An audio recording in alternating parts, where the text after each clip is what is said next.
Association City Council Candidate Forum. I'm Carol Niebler. I'm the chair of Springfield ICON. The goals of the forum are to educate the public about each candidate's position on issues affecting Springfield's neighborhoods and to provide input to ICON's candidate endorsements.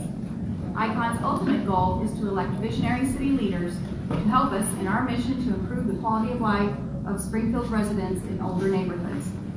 If you haven't already, would you please silence your electronic devices?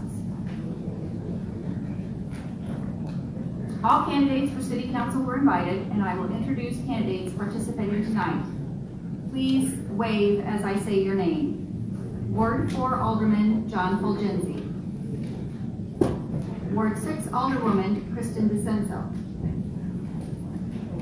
Ward 6 candidate Elizabeth Jones. Ward 7 candidate Brad Carlson. Ward 7 Alderman Joe McMiniman. Ward 8 candidate Aaron Conley. Ward 8 candidate Dean Graven. Ward 8 candidate Deborah Kunkel. Ward 9 Alderman Jim Donlin. Ward 10 candidate that guy. Yeah, Ward 10. Sorry. Ward 10 candidate John Anamushan. Would you please say your name for us? John Anamash. I'll try to do this. Ward 10 Alderman Ralph Hainauer. And Ward 10 candidate Rob Patino. Thank you all for being here tonight. We're grateful for the participation of candidates in attendance and for their willingness to serve on the City Council. On January 7th, we sent a questionnaire to the candidates. Their answers are printed on the questionnaire answer handout, which is a little bit difficult to read. So that will be posted also on our website within a couple days. And our website is springfieldicon.org. Tonight, candidates will expand on those responses, answer questions we collect from the floor, and mingle with the audience after the question and answer session. In March, ICON will announce our candidate endorsements for the April 2nd election. In addition to the questionnaire answers, audience members have been given index cards. There's no index card. Anyway, you know what they look like. Index cards to submit questions from the floor for consideration. ICON steering committee members will review and possibly combine or restate questions for clarity and legibility. Please do your best to write legibly. Your question may or may not be asked. Please have your questions on cards and hand it in by 7:20.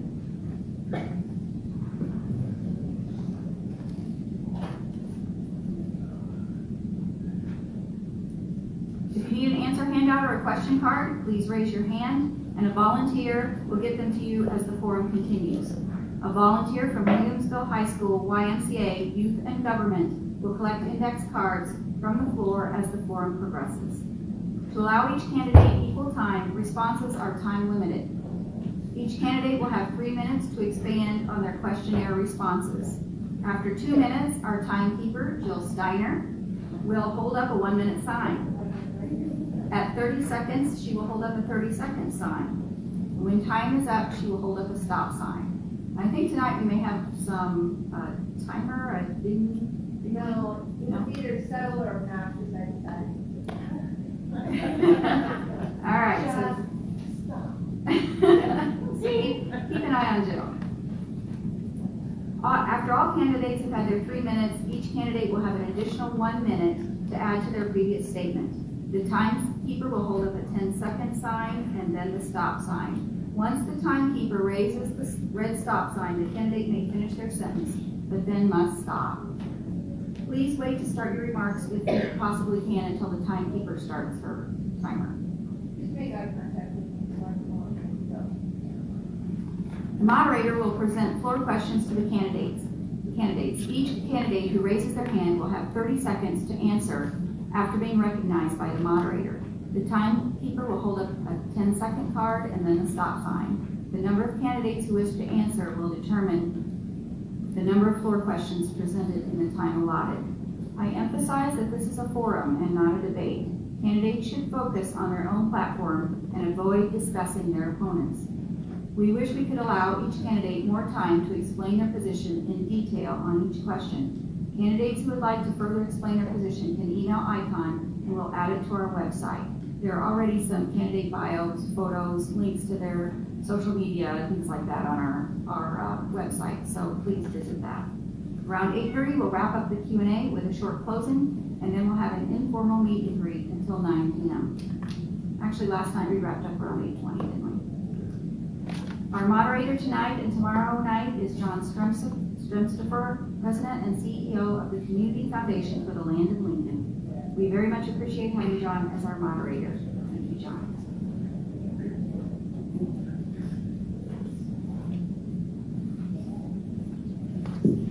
Thank you, Carol. It's my pleasure to be here tonight. I want to thank ICON and the MacArthur Boulevard Association for offering me this opportunity to moderate the second forum of two.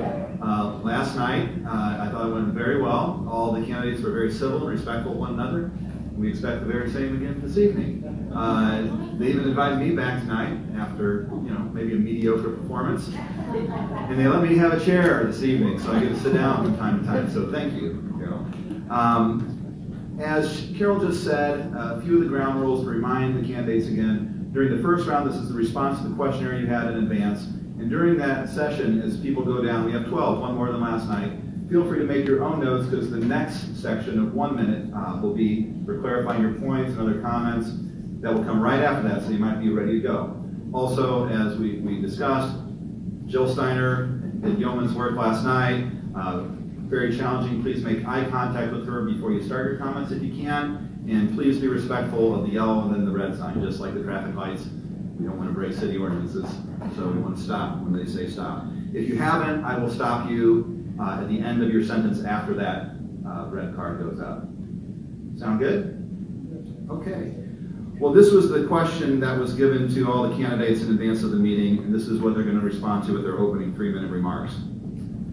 ICON considers the following to be the biggest opportunity areas to positively impact inner-city older neighborhoods and therefore our city. 1. Promoting responsible property ownership, including commercial and non-owner occupied properties. 2. Effectively managing waste removal and recycling. And 3. Protecting and enhancing the quality of life in older neighborhoods, including infrastructure improvements, supportive ordinances, and neighborhood-compatible zoning decisions. Share how your views align or differ with this supposition. Given the city's current resources and the new comprehensive plan, how would you prioritize the elements of your views? Please share any additional ideas or vision you have for your ward and or the city as it relates to ICON's focus. And if I could also remind the candidates, both for the audience here and for the live stream that's going on, please hold the mic close to your mouth so everyone can hear. Mr. Fulgenzi. Thank you, Jim. Thanks, ICON, for holding this forum. I wanted to, first of all, thank all the neighborhood associations, because I think that is the primary thing that we have to hold the neighborhoods together. They're the ones that do all the work to point out what's happening, what needs to be cleaned up, what needs to be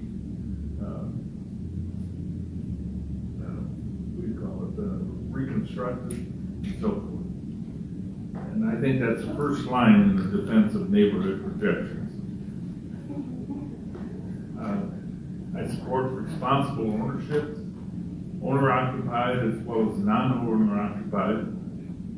I've got a couple of rental units myself. I own a business that's been on the north end for 40 years, and it's progressed from well, it may have progressed. It's progressed from a old motel that was started out as a custom stand into what we have today, which is a nice restaurant. And I think that responsible ownership is very important to the neighborhoods. As far as the inspectors, in going out and inspecting the properties, it's important that we follow the rules that are laid down by the city. And without them, we really have no way to gauge what we're doing. transparency and openness of government planning and programming is good. I've hosted many public events at our restaurant.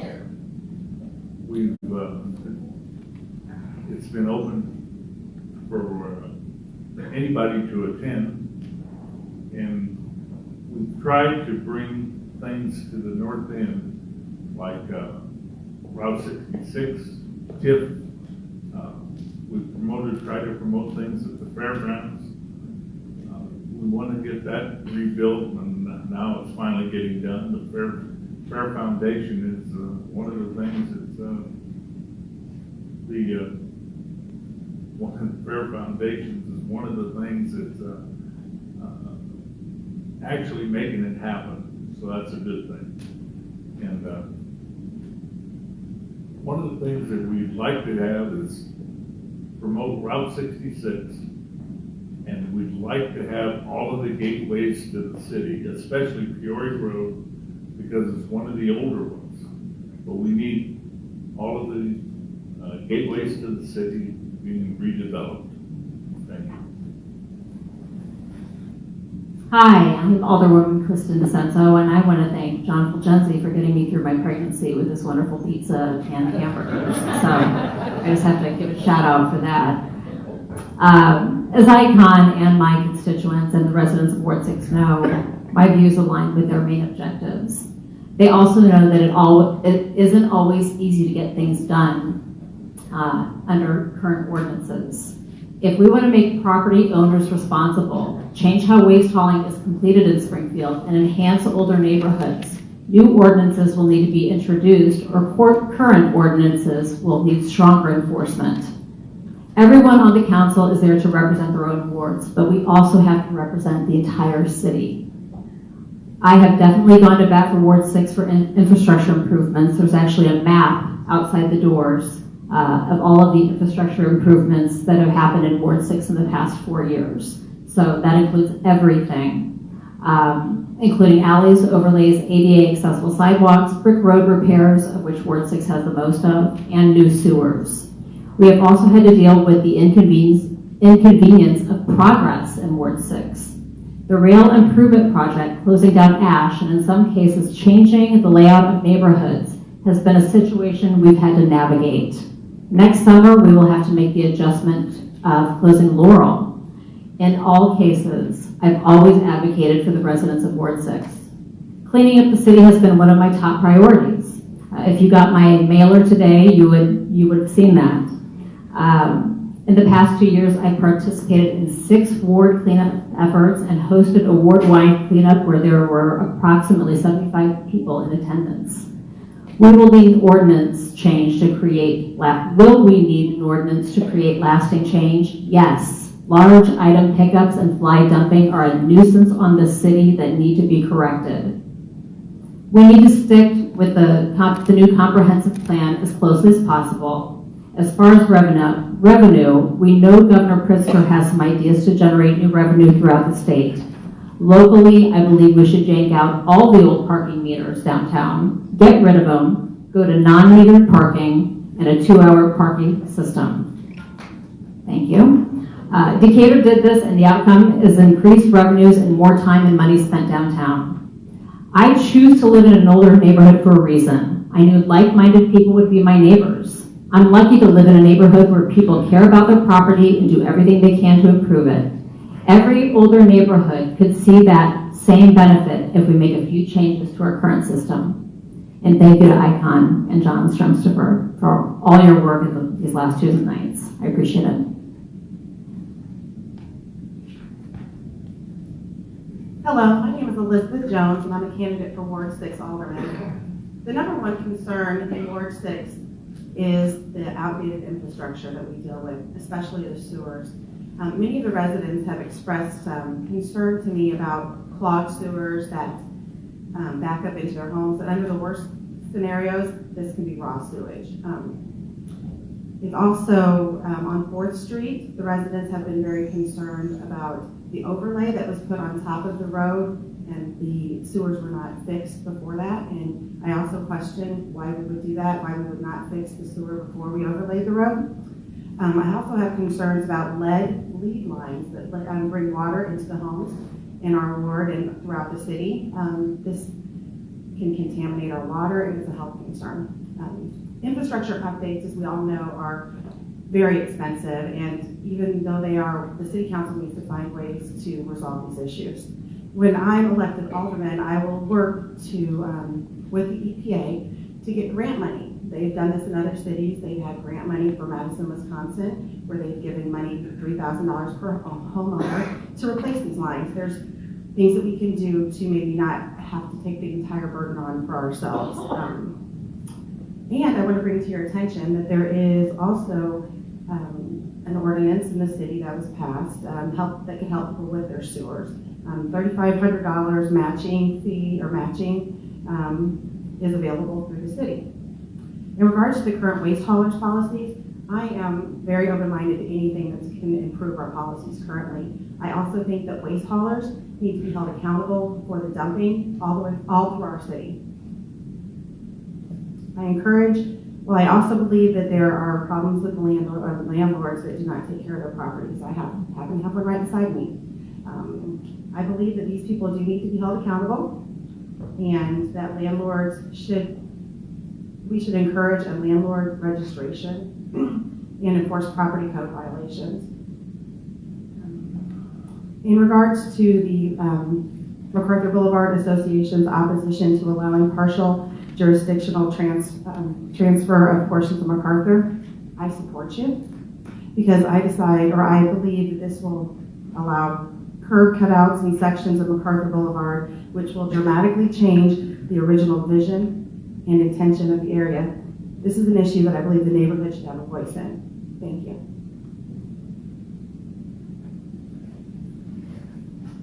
Hello, everybody. My name is Brad Carlson. I'm a candidate for Alderman here in Ward 7. Just to give you a little background about myself, I think it's important to know each of our backgrounds and sort of what makes us tick and how we make our decisions. I've been to Springfield here for almost 30 years.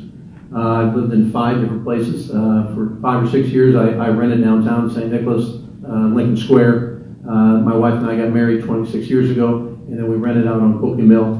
Now I'm a homeowner. I think we started in Sherwood subdivision, which is currently Ward 7. I think previously was Ward 7 as well. And now we live in just north of the mall, a couple of blocks. We've raised our 2 kids here.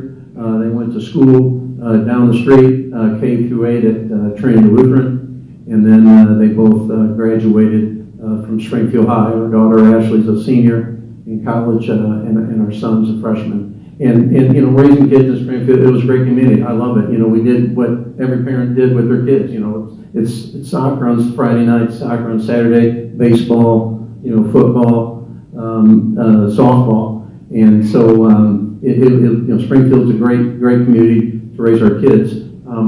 For me, I've worked at the federal government all the way down to the township government and a few places in between. I'm currently on the Capital Township Board, elected 2 years ago. I know it's a hot issue as far as where Capital Township should be. For me, I'm a proponent of Capital Township being dissolved into the county, where it should be. Right now, 2/3 of the work of Capital Township is already being done in the county. I just think the structure is much better for Capital Township to be merged in the county. It was just less than a year ago the city was $11.5 million in debt. I just don't think the structure's there. I also served on the city Civil Service Commission for 7 years, where we oversaw the police and fire testing, and we did everything we could to push minority recruitment and hiring of police and fire. So I'm proud of that record. And then, you know, I've always been in a position to help solve problems. And I've been in that position with various jobs to help solve problems in a bipartisan manner. And that's the only way that we're going to be able to continue to grow here in Springfield. You know, it's almost 40% of properties in Sangamon County are off the tax rolls.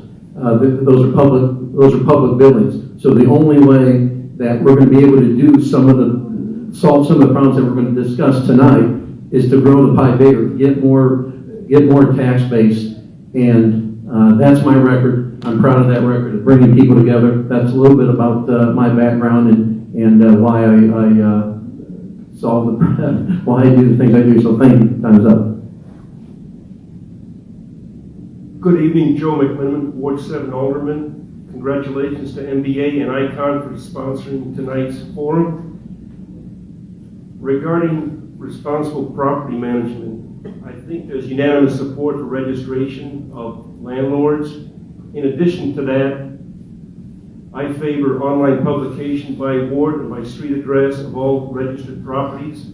Registered properties are those empty structures that have a certain number of code violations under our housing code. I also support online publication of housing code violations issued by City Housing Division. And I support online docket, history, and research capability for all housing municipal court cases by violator name and by street address of the property. Regarding waste and recycling, I support longer leaf pickup during the fall, longer free leaf drop-off at Evans Recycling, 3 branch pickup periods each year, most importantly during the summer, so it would be spring, summer, and fall. That's particularly important for older neighborhoods with an abundance of trees and aging trees. I support stiffer enforcement of haulers for failing to pick up stickered leaf bags, for example, and failing to report fly dumping, which is under our code or requirement, and then taking action when they see abandoned property in alleys, etc. Regarding promoting infrastructure, I'm glad former Alderman Steve Dove is here tonight because he and I sponsored an increase in our sewer fees over a 10-year period to generate $50 million for sewers. Unfortunately, this is kind of good news, bad news. Our water usage was flat for 35 years, but it's now declining. It's declined 5 years in a row. And because our sewer fee is based on the amount of water that's used by each household, we're not getting the sewer fee increases that we thought we would get. In addition to that, this issue is kind of related to the second lake issue. I would favor we invest our monies, our scarce resources in sewers, which is a higher priority than a second lake at this point in time because of the flat usage of water over 35 years and now a declining usage. And when we retire plants 1 and 2, that will free up 25% of our current water usage. I also support cost share for laterals from each home to the street. 4 years ago, I sponsored an ordinance which was passed by the City Council, which Elizabeth referred to, which allows $3,500 per household to improve your basement piping so that you do not have sewer backup in your basements. Thank you. Good evening. Thank you, ICON and MBA, for sponsoring 2 nights of Alderman and Candidate Forums. Thank you to everyone who showed up tonight and your interest in municipal issues. My name is Erin Conley. I'm running for Alderwoman in Ward 8. And when I say that to people at the doors, the question I always get is, why are you doing this? My answer is simple. I love Springfield. I moved here 21 years ago. I raised my children here. They're 3 very proud graduates of Springfield Public Schools. This is a wonderful place to live. It's a wonderful place to raise your family, and hopefully it's going to be a good place in a couple of years for me to retire. But I'm also someone who knows that we need to get involved in their problems. You need to be engaged in your community. So when I first moved to Springfield, I lived on the north end of town. I'm very familiar with older neighborhood issues. I had 2 homes on the north end. And in my neighborhood, we lived across the street from Lincoln Park. My neighbors and I realized that we needed an organized advocate voice for our issues, for our neighborhood. So we formed the Lincoln Park Neighborhood Association. As a founding member of the Lincoln Park Neighborhood Association and a past president, I'm very proud that that association continues to this day. I also spent a lot of time in Lincoln Park, so we came to realize there were structural infrastructure needs that needed to be done in the park. The Park District didn't have all the funding they needed for it. My friend Christina and I worked together with the Springfield Parks Foundation to form the fundraising gala event for the centennial of Lincoln Park. We raised money to help improvements for the iconic bridge in Lincoln Park Lagoon and held one heck of a party. It was a lot of fun, and it was a highlight of one of the gems of our older neighborhoods. Additionally, I've served on the Springfield Public School Board. I was very proud of my time there. I believe that public education is an important tool to promoting and generating informed and engaged citizens. So now I'm running for Alderwoman in Ward 8. In this race, my campaign is very focused on ensuring that the City of Springfield meets its commitment to all of our neighborhoods. I've heard from Ward 8 residents and their concerns that the city needs to address infrastructure needs. This is completely in alliance with the comprehensive plan, as that plan recognizes the need for Springfield to strengthen and develop its older neighborhoods while providing for smart, thoughtful, and balanced development. One of Springfield's strengths is our strong sense of history, and we honor that by addressing the needs of our older neighborhoods. As we market our city to attract new residents, one of the things we have to remember is that the diversity of options in housing in our community is a strength that will attract new people to our community and build a stronger, more quality Springfield. This is my goal as an alderwoman, and this is something I will strive to do every day, representing Ward 8. I think I came in on my 30 seconds. Thank you. Good evening, everyone. My name is Dean Graven. I am as well running for Ward 8. I've lived in Springfield, worked in Springfield for over 20 years. My wife and I have lived in Ward 8 for the last 10 years, and have been so excited about that I convinced my 80-plus-year-old parents to leave a house that they lived in for 57 years in Shelbyville and move within a half a mile of me. There was a little secret to that because I have 7 great grandchildren, and this way Grandma and Grandpa and great-grandma and Grandpa can all be within a mile of each other. It makes it easier for my 2 kids, and they bless me for that. I've been a banker, a teacher, a builder, a developer, and a small business owner. I have life experiences that I think will be very valuable as an alderman. I understand what it takes to pay people money, to pay bills, and to follow the rules. I also know what it's like to be squashed when cities do not welcome us. And that is the image that we have here in Springfield, believe it or not. We're not a welcoming city to businesses. I currently sit as a zoning commissioner for the city of Springfield. I sit on the Regional Planning Commission as a voting member for the land sub, so I get to see everything that's been coming for the last 12 years. In my spare time, I chair the Development Policy Council. That is a private sector business group and all the city, county, and other officials within Sangamon County. We are trying to improve. As for Ward 8, I think it is a great ward. It is a very diverse ward. We have some very new subdivisions and some very old ones. But what I want to bring to Ward 8 is a neighborhood image. We all live together. We all should know our neighbors. We all should interact and help increase the value of our homes and safety within among ourselves. One of the statements I've been criticized of is I say the city is dying. And people look at me and say, why do you say such a bold statement? Well, here's a true fact. 2020 census done today would show we are down between 3,000 and 4,000 people. I just talked to the Regional Planning Commission. They believe that number is going to be greatly higher than that. We cannot afford to lose our population. Our population is our lifeline. It is our way to pay for the services that we need. We need new businesses. The new EDC will help us. But more importantly, we need aldermen to sit around the horseshoe being positive about what we have and what we want. New businesses that will come to town, like manufacturing, service centers, call centers, and education centers. I'm so excited to hear that now we have UIS and SIU both wanting to be in the core of our city. Positive growth brings positive lifestyles. I will have that positive attitude for both Ward 8 and for the city, and hope that we continue to grow and develop for many years to come.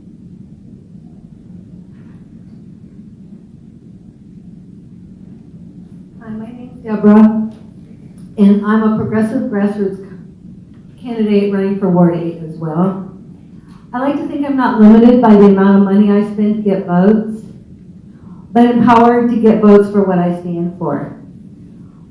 There are some organization of just societies that should include ecological wisdom, social justice, grassroots democracy, nonviolence, decentralization, feminism, respect for diversity, personal and global responsibility, community-based economics, including a living wage, and future-focused sustainability. However impotent we feel politically at the federal level, we actually have all the power at the local level. Think about that. We have power at our level.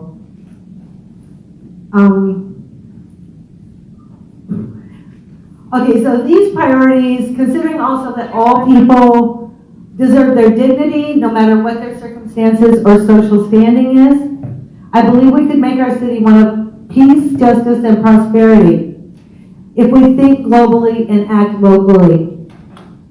It's a fact that we never have enough money to accomplish everything we need to do. From sidewalks, roads, and potholes to state-of-the-art infrastructure, we need money to pursue these endeavors, and there is never enough. Budgeting and taxes are not the only ways for a city to have money. At last night's forum, Progressive Ward 4 candidate Angel Sides spoke about installing solar roads and sidewalks and the eventual benefits of such a project. The city would own the roads and the profit that will inevitably develop as pilots in innovative cities such as St. Louis, Missouri, Sandpoint, Idaho, and Baltimore, Maryland are paving the way. And our city could start with solar streetlights, sidewalks, or really anything under the sun. The more electricity generated, the more money our city will have for more of these and other projects. The takeaway is that our city can start other money-generating projects owned by the city for fulfillment of our citizens. How about low-maintenance, inexpensive, high-rise, minimalist apartment buildings downtown? Studies have shown that densely populated areas have a much lower carbon footprint, which is good for the environment. And in the heart of our city, what else happens? Since the city owns the apartments and can set the prices, young people and other people can afford rent. And since they are making a living wage, they can afford to buy other items. Then our downtown starts coming back to life.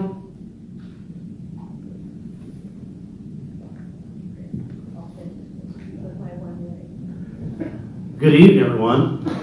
I'm Jim Donnell, and I'm actually the Alderman of Ward 9 here at Springfield. And I want to thank ICON and the Carson Boulevard Association for having us here and providing us this opportunity. It is great to see so many residents and citizens here this evening that care about the community. And ladies and gentlemen, I want you to all give yourselves a round of applause for that. Come on. Because it does make a difference. Those who come to the council meeting and provide input or respond to what is up before the council, it does change the way that we have voted on things over the last 4 years. Before I get into some of the issues that are relevant and related to ICON, I did want to tell you a little bit about myself. I decided for the first time to run for city council 4 years ago on September 22nd. Alderman Dove, raise your hand, Alderman Dove. Nice to see you again. He decided he wasn't going to run, and it kind of said, you know what, Jim, why not give it a shot? And so I decided to run, and I was fortunate to win.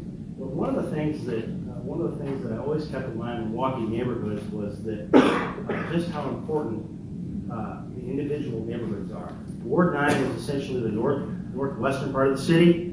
It starts out, I always say it starts out at the SHG and then works its way all the way to the airport and all the way down West Washington to the edge of the city.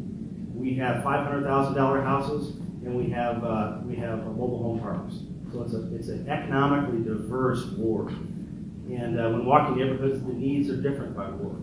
So I always kept in mind, and it's something I've advocated, and it goes right in line with what ICON stands for, is keeping in mind police, fire, public works, police, fire, public safety, public works and infrastructure, and you cannot forget about communication.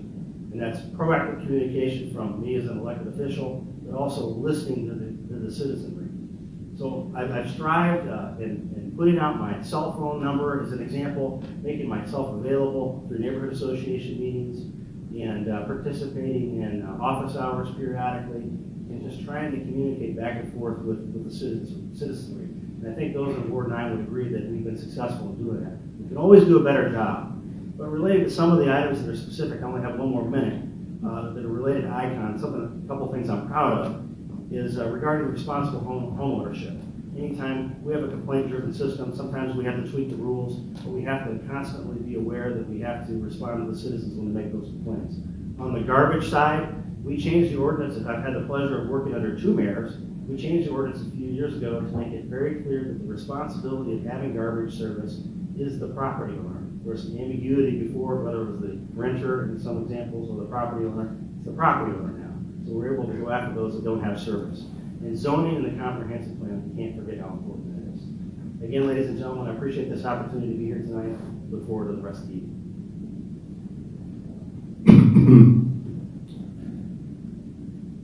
I want to say thank you for ICON and for every one of us that are here tonight. I'm very glad that I can be on this table. First of all, let me start by saying what Ronald Reagan said, that America is a shining city on the hill. It is a shining city on the hill. America happens to be the hope of the world, and the Second World War still remains the hope of the world. I'm so glad that I can find home in Springfield. I've been here now for 10 or 12 years, myself and my family, and we thank God for what we have in our church home. It is a beautiful place to raise kids. It is a testament to the fact that this is a loving community for me to be sitting among these beautiful people here tonight. On the issues that we are here to discuss, which is pertaining to our neighborhood and our city, I believe that responsible home ownership is something that is a function of the residents in the city. On the issue of garbage pickup, I believe that the homeowners they have a responsibility to make sure that they do what they need to do, and the city have to help in regulating the garbage pickup companies. In terms of reaching out to the neighborhoods, there are very many avenues that I have highlighted that I will use to make contact to the residents of my ward. Now, in reference to the platform of ICON, I do support everything that ICON is all about, and I appreciate them for having this forum for us tonight. Let me say this, that I believe in safe, harmoniously strong, and productive community that lends confidence to the present and future residents. I share the same view with ICON on areas of opportunities that must be addressed for positive outcomes in our neighborhoods and in the city in general. Promoting responsible property ownership is the responsibility of both the city and the citizenry. That's a paying mortgage, property taxes, water bill, and to ensure snow removal. Residents should inculcate the idea of recycling in getting a recycled bin from the attached collector and ensure the cost is commensurate to the landfill, which will be managed by the city. Specific to my ward, which is Ward 10, I think the major thing that we are facing over there is the roads. We need a road network, especially if anything needs to be done, we need to finish up ours. Thank you. Thank you. First of all, my name is Ralph Hanauer. I'm the Alderman in Ward 10. And I'd like to thank Carol and Polly for the invitation here. And I'd like to say happy retirement, Polly. I offered that to you earlier today. You know, Ward 10, even though our oldest neighborhood is 50 years old, it's Westchester, we still have a lot of the same problems that the older neighborhoods have. We have property owners that are irresponsible. We have vacant properties. I've had houses in Westchester where people walked away from, just let them deteriorate. I couldn't believe it. And you know, one problem that we have with the city is it takes so long to fix that issue. And I think when we first came on, 4 years ago, we lowered the time to about 3 years, if I recollect. But So we do have that issue, and we do have a lot of the same issues. The property, the landlords that don't keep up with their property, or they let their property just, the trash pile up and whatnot. I think that, you know, garbage pickup is an issue in fly dumping throughout the city. We see our share of fly dumping out on the roads, out off the off of Archer Elevator, Cockrell, you know, out in the rural part of the town, and it makes it look just terrible. So I think that, you know, we do have a lot of the same issues. One of the problems that I see is, and it affects everybody, is the leaf pickup is inadequate, and the limb pickup is inadequate. And unfortunately, we've had to cut back a little bit on the limb pickup because, number one, we didn't have the staff and the trucks to do it. We also didn't have the funds to do it. And our budgets have been tight. Now, hopefully this year it's gotten a little better, and we'll see how it goes. But it is a problem throughout the city. And you guys all see it in your ward, in your neighborhood, where the truck comes by, they pick up all the limbs, and what happens? The next day, someone else throws a big pile out. So anyway, I do think that the comprehensive plan, we did a good thing with the comprehensive plan. I think that although it is to be used as a guide, we have a good implementation group that's working. I think they're still working on the implementation of it, and I look forward to seeing what they do. And again, thank you for the invitation.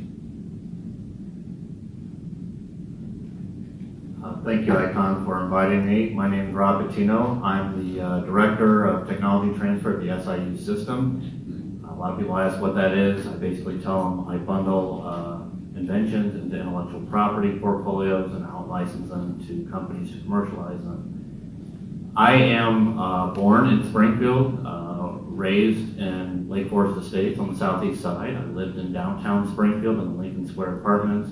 I also lived on South Passfield in an older neighborhood where my house used to flood all the time. Now I live on the west side. I've lived in Centennial Park for over 10 years now, and I'm here to represent Ward 10 and Springfield as a whole. So overall, I do appreciate the challenges that ICON has brought to our attention. Now, I have an engineering training. I'm a chemical engineer by trade. I'm also a patent attorney. I help a lot of small companies and a lot of large companies.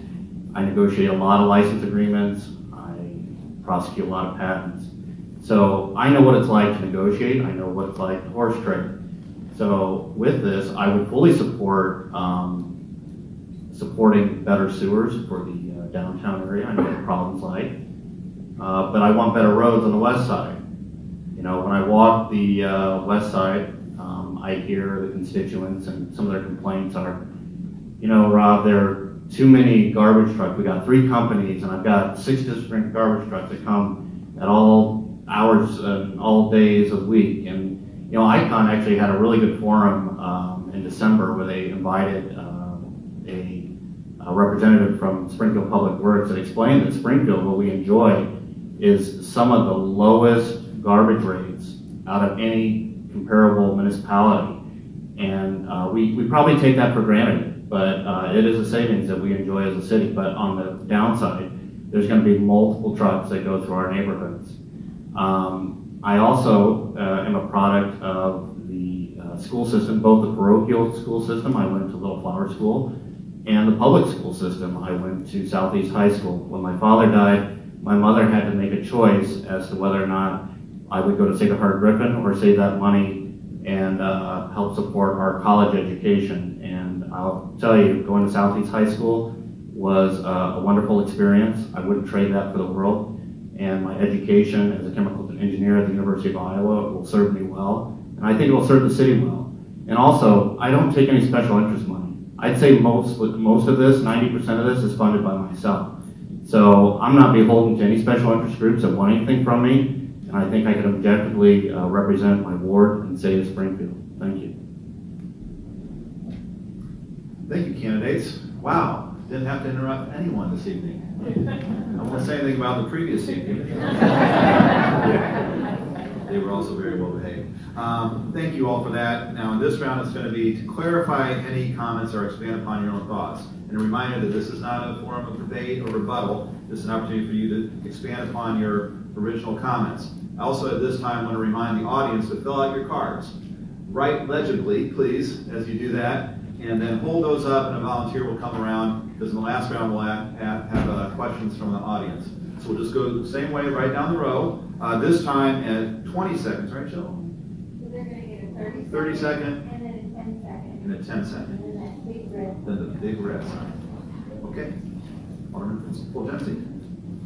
Basically, I wanted to point out that our older neighborhoods need to be, they're like tooth decay. If you let them go, pretty soon you've got a real problem. And one of the things we've tried to do in the north end, along the Hip area, and with all the neighborhood associations that we have, we try and keep the neighborhoods, the older neighborhoods, up to snuff. We need to tear down some of the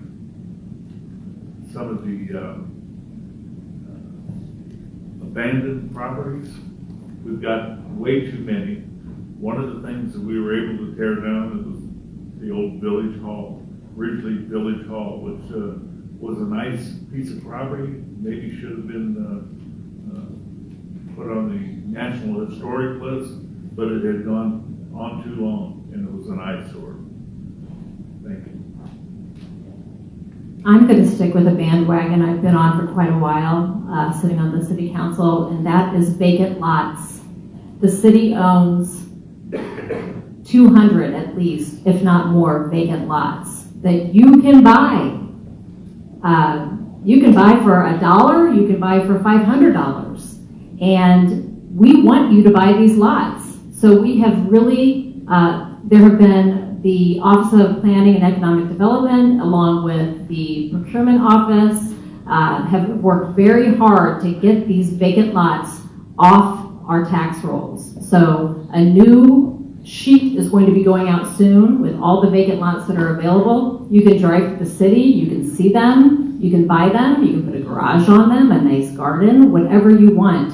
But until we get these lots filled up and off the city tax rolls and making money back for the city, they're just sitting there doing nothing. It's an eyesore, it doesn't look good in older neighborhoods, and it needs to be fixed. So I want to thank the city for their efforts. Thank you, Icon, for giving us this evening for us to just express our views to you and let the public get to know who we are. I just wanted to leave you with a couple of core beliefs that I have. I also will not take any special interest money, and I put all of my finances online already, even though I was not required to. I feel like fiscal responsibility starts individually, and that we need to carry that on through into the council. Another primary core belief of mine is that the aldermen need to uphold the priorities of our city and our residents above all else. And if elected, I just want you to know that my vote will belong to Ward 6, and I will uphold the priorities of the city of Springfield.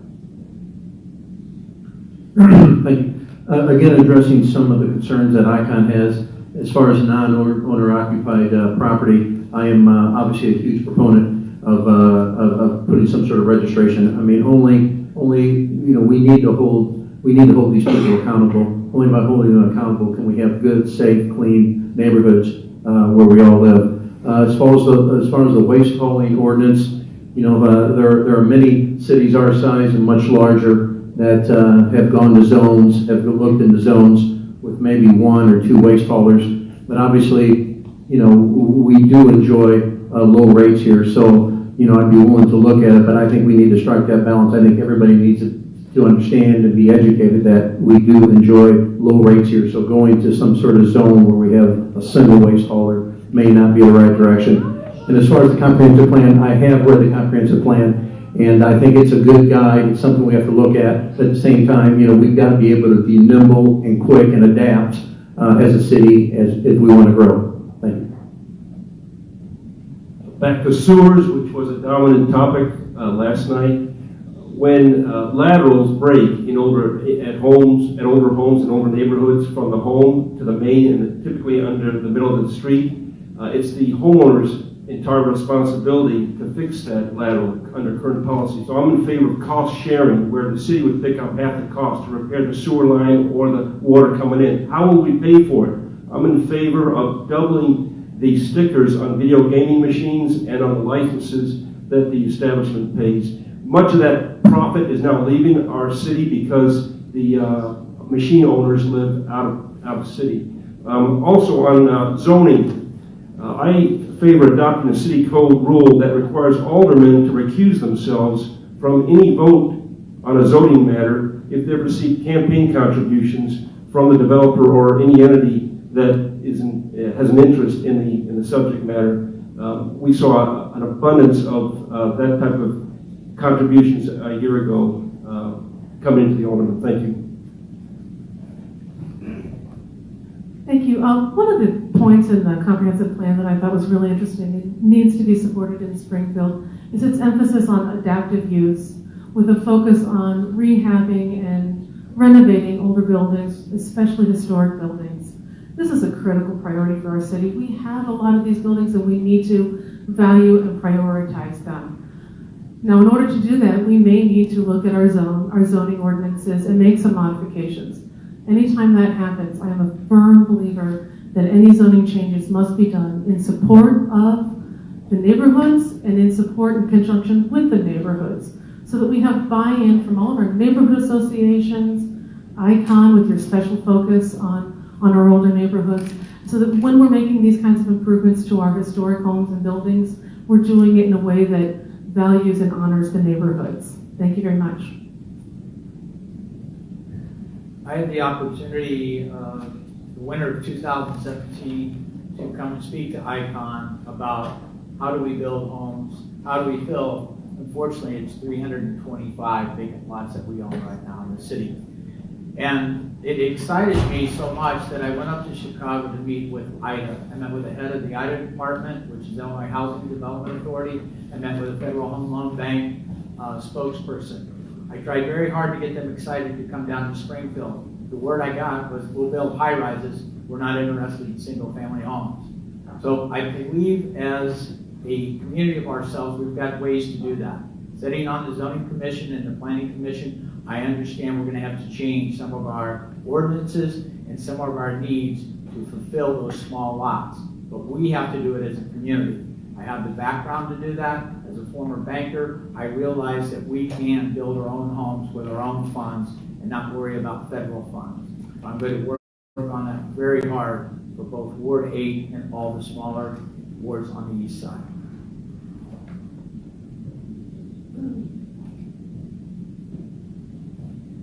So I was talking about how all the improvements that we want and other things that we want all cost money, and the need for the city to own their own entities that generate money other than taxes and budgets. We need things for our city that we are making a profit on. And if we get a larger population of people in our inner city, there will be a need now for markets, more restaurants, clothing, shoe stores, services of all kinds. I could go on, but most importantly, our city needs to be financially independent. That leads to healthy and happy residents with the dignity that they deserve. Lastly but not least, future focus in sustainability. Now things are really falling into place. We're installing more and more solar, so our youth and future generations will have a sustainable and livable planet. Young people have places to live at affordable prices, making a living wage and feeling dignified and safe. Our city now has financial resources and is generating income to repair, upkeep, and replace needed resources. Thank you. Thank you again for the opportunity to say a few words. I got to apologize for my voice if it seems a little congested this evening. I decided in my 40s to get a sinus infection. So anyway, I mentioned earlier the economic diversity of Ward 9, and one of the things that we talk about at council quite often is you'll see, I'll say, inner city aldermen talking about us that represent some of the edges of the city. But it's interesting because there's a room in Springfield for, I think, development of new and old. Remember that new developments don't require a lot of city investment, and those developments do indeed help fund the inner city. So we need to find some delicate balance. That goes hand in hand with economic development. On economic development, we need to focus on not only bringing new businesses to Springfield, we need to make that much more simple, but we also need to focus on ways to make it easier and provide incentives for existing businesses to expand. All right. Going back to from a previous discussion, in terms of the comprehensive plan, I do support the comprehensive plan, but also anything that has to be approved through that has to go through the neighborhoods and the residents. Specific to Ward 10, which is where I'm running for, road infrastructure is an issue over there, and also the zoning, especially where we have strip malls that are literally in the place, and also having structures without the infrastructure to support having a residential structure without the road network that can support the residents of the living there.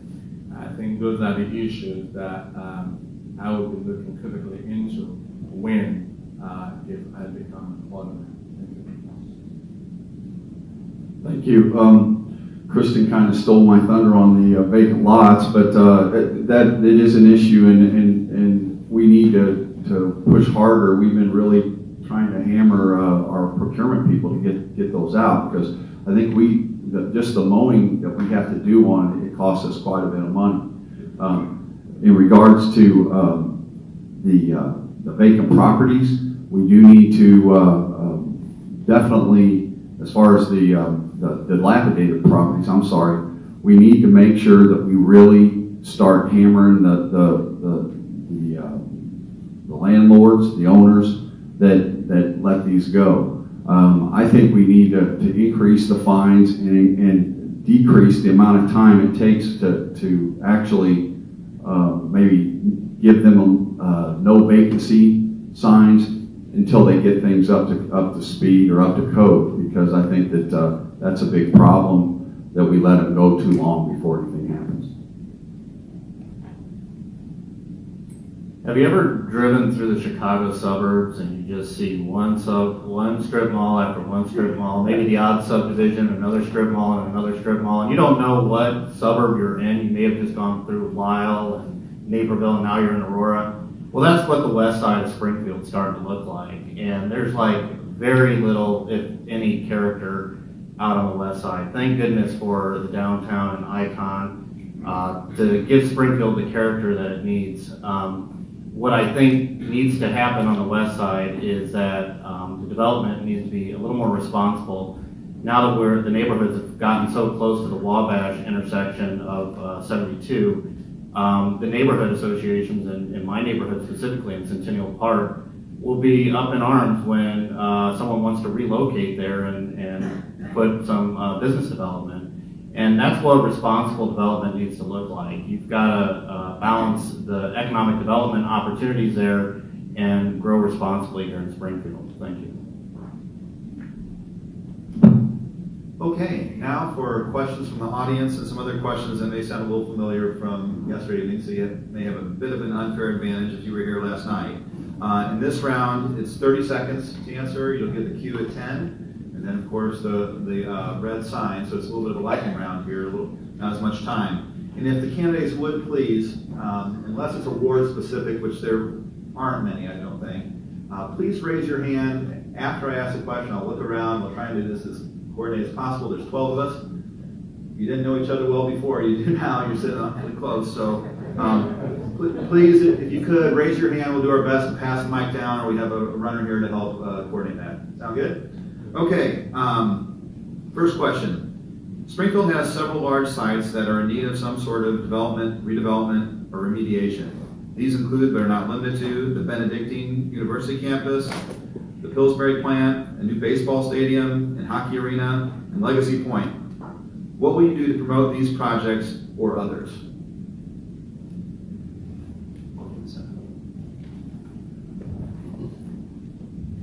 As the representative for Ward 6 and Legacy Point, there's a lot going on in that area right now. There are a couple of different proposals up, one especially for a large sports complex, which could bring so many dollars to Springfield, restaurants, hotels, other tourist attractions around town. So that is a huge positive.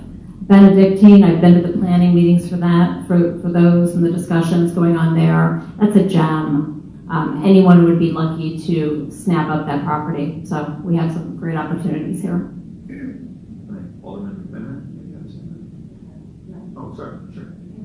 In regards to a new sports complex, I think that the Fiat Alice area over in Ward 6 would be a great place for development, and I would encourage, since we already have some infrastructure there, anyone who is looking to do that to look at our ward. Sure, go ahead. This happens. Thank you. Feel free to hijack it. For me, I think this is a perfect example of why we have this new EDC and the leader of it. I mean, right now, I think what we've seen is there's so many places you can go to, whether it's a city, the county, or state, for economic development and for construction and building. I think we need to speak with one voice, and that's at EDC. People, corporations, companies, they need to know who to talk to when they're coming into Springfield so we can speak with one voice. I'm a huge proponent of the new EDC. Ward 7 probably had two of the most significant retail developments in the last 8 years. Hy-Vee, just north of here. We enforced our city code with the prior owners. We cleaned it up. We got rid of the graffiti. We established pride in the neighborhoods, and that's what attracts investment. We also redeveloped recently Kmart, the other Kmart at Route 4, and being proactive and interested in the developer and being there to answer any questions helps. Thank you. I think it is an important, a critical part of the City Council's job to be an active advocate for the Springfield. I would love to see a multi-use sports facility come to Springfield, and I'm going to say I agree that the EDC is an excellent tool in our box, and we need to be utilizing that to the best of our advantage. The new director seems enthusiastic and excited about Springfield, and I think we as City Council members need to show, again, our love for the city and our excitement for the opportunities that we have coming. I would so fully support development in all of these areas. Oh, and I really would like to see Benedictine grow. Well, it seems like we have a common theme because economic growth brings prosperity. Economic growth fills our pot. The pot that we need and we've had in the past is in 1996 there were 650 building permits. Last year there were 72. When you have development, it funds the older neighborhoods. That's why I'm so excited that we have an EDC. Just think about it, Benedictine all the way to the north, Legacy to the south. The ball diamond can fit in a lot of different places. The EDC and area is our guiding light. We need to support it as a city council, 110%. Again, it's going to be the money that decides what we can do with these places. I think it's a good idea to build them up, as well as my ward, Ward 8, the whole city of Springfield. Something that's never been brought up before in our city is the idea of local publicly owned banks. You could have four, one on each side of the city. The idea being, if we have our own publicly owned banks, we can have our own money, and we can use the money for low interest. There's not huge CEOs to pay, or I just say, in North Dakota they have a state bank. Thank you. And it has worked very well. With economic development, you cannot forget that we have the downstate communities only have certain economic development tools. Legacy Point wouldn't have happened if it wasn't for the business district. The Hy-Vee development wouldn't have happened if it wasn't for tax increment financing. Those are two good examples of focused economic development where we utilize the tools that are available to downstate communities to get things done. We need to keep that in mind. One of the things that this council has done is we also added, we started utilizing sales tax as a potential incentive. We got to keep those things in mind, but do them very cautiously. One thing that we need to start doing is we need to project a better image when a project comes before the first committee, I'm not sure the layers that it goes through, but it goes through about 3 different committees before it gets to council. And in some cases, those developers are treated pretty bad. Those projects are scrutinized unbelievably. And it just doesn't give it a good image that we want them to come and participate here in Springfield. We need to fix that. Just for the record, I will support anything that brings beauty to the community. Okay.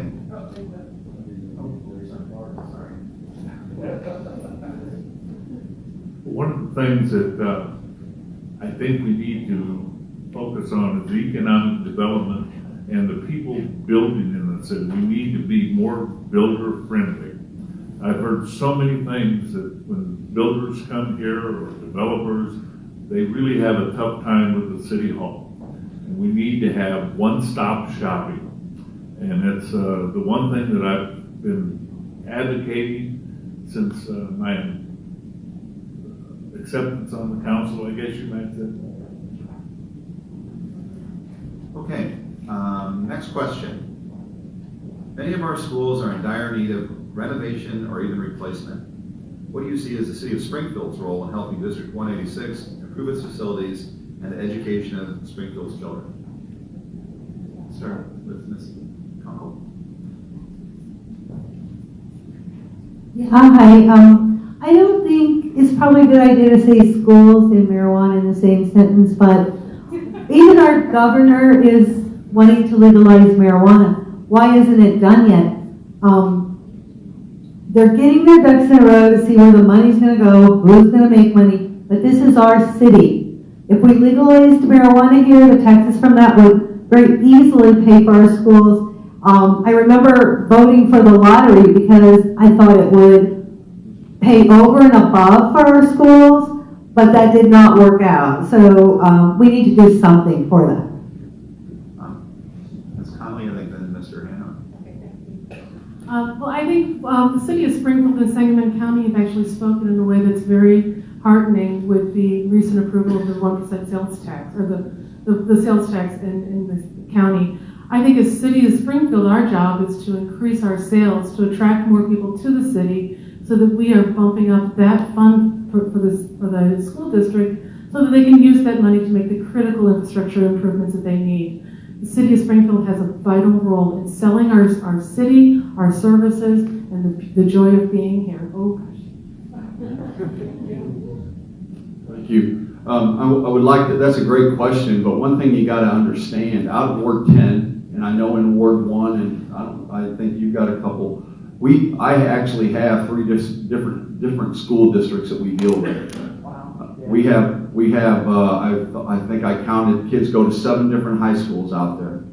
So you got to understand the city of Springfield has grown outside the District 186. And our 186 and all these school districts are different taxing bodies, so we don't have a lot of say-so in them. I just wanted to make that clear. So, Tina, come to Mr. Rick. One of the things I think that the city can do is they can ask their city policemen and firemen to volunteer and teach courses of civility and citizenship at the different high schools.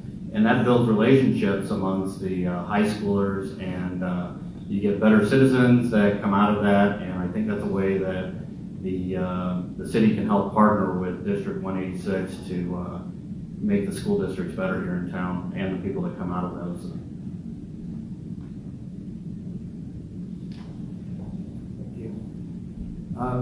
In my previous life up in McLean County, I served on the school board for 10 years. Unit 5 surrounds Bloomington. So Unit 5 is normal.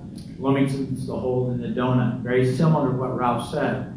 Unit 5 was in Towanda, Hudson, McLean. So it had multiple school districts under one auspices. The thing I see missing in Springfield is the relationship. I sat on that school board. We had many meetings amongst the villages and the city with one goal: provide the best education and the best associated image for that education, no matter how old the building was or how new the building As a product of District 186 and the daughter of a teacher and coach in 186, I think we need to be very careful about our TIF districts.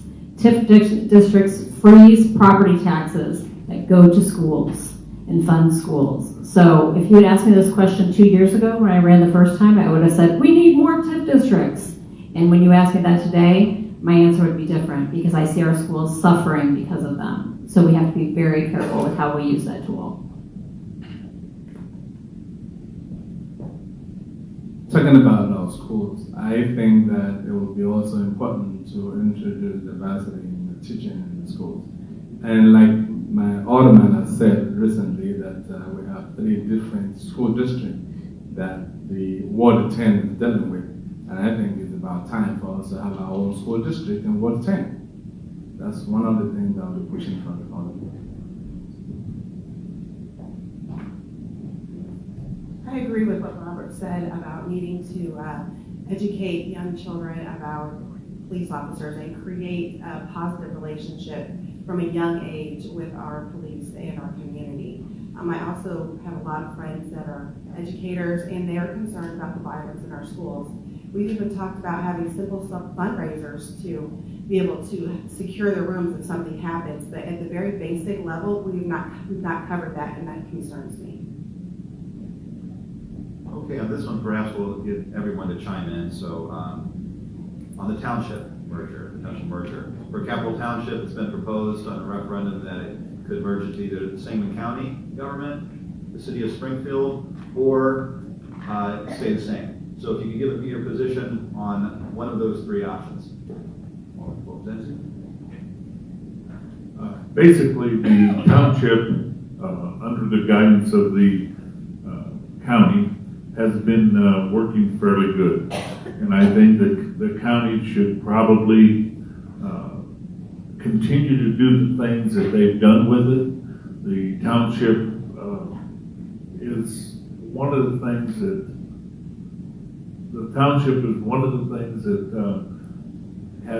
has been a bright spot, really.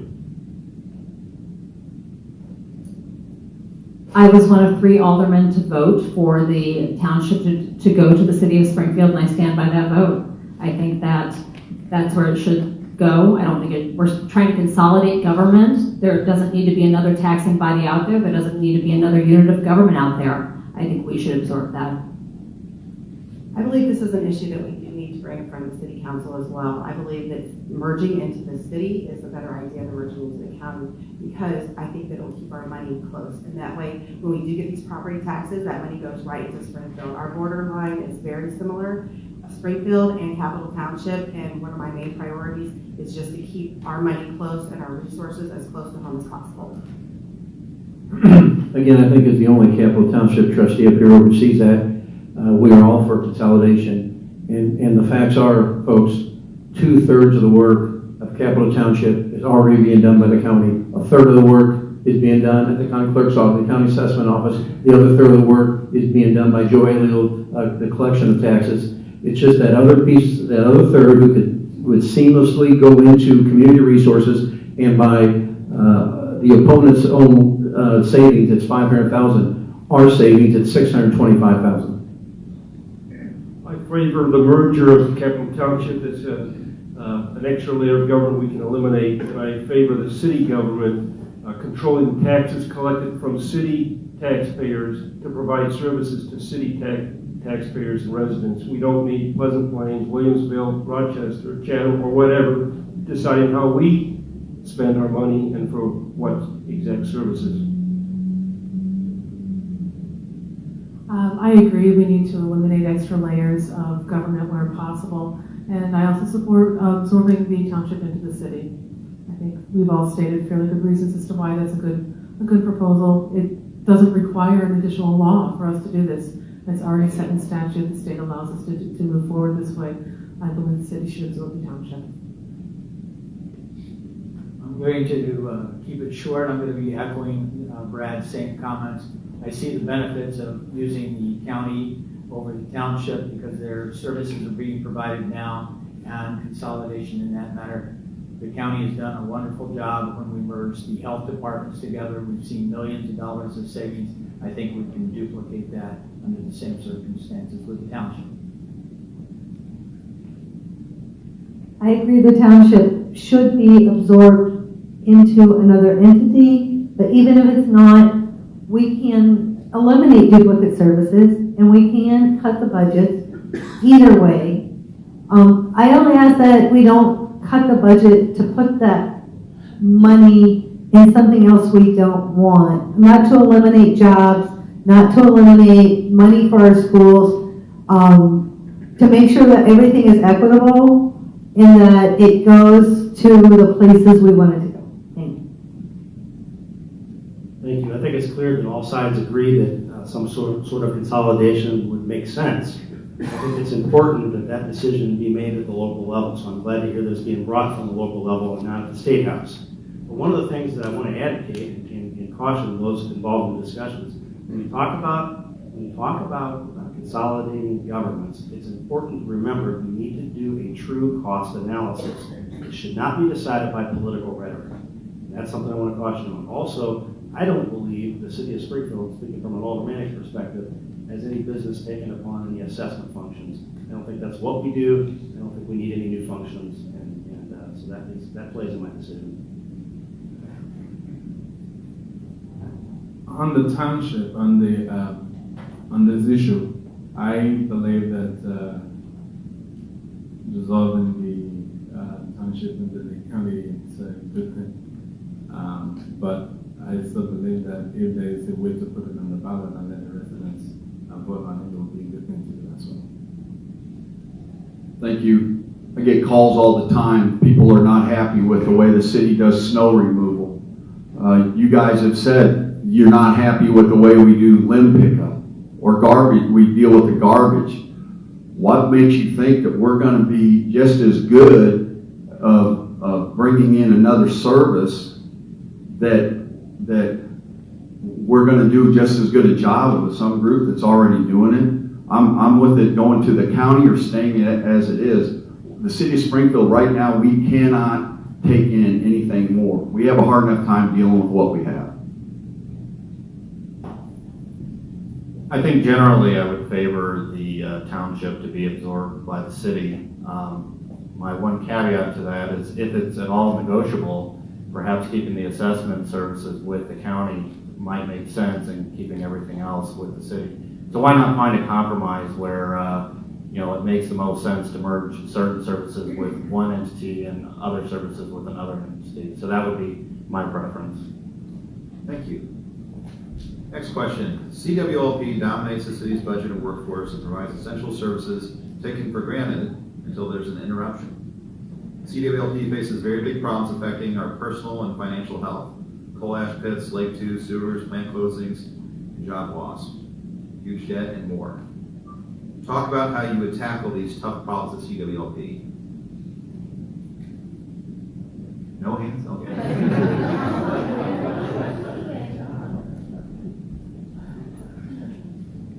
Thank you.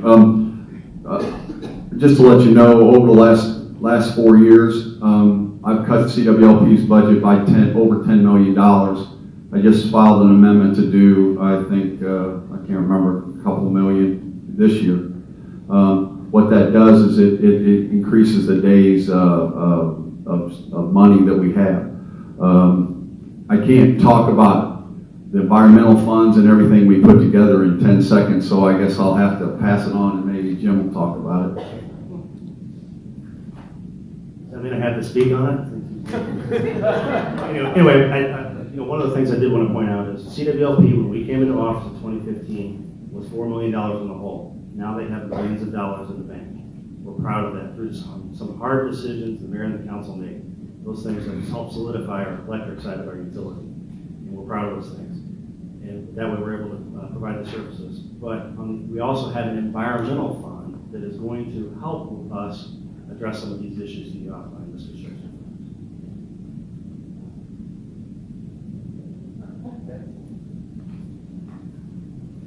As far as city water, light, and power goes, I know the city had to give them a subsidy of about $4.5 million at one point They seem more solvent now. I would say that ever since 2007, maybe we've lost tens of millions of dollars through the ARCH contract, and it has just been revisited. And I believe that we need to have other bids submitted, and there have been some submitted. We need to look at those carefully and not make the same mistake we've been making. Thank you.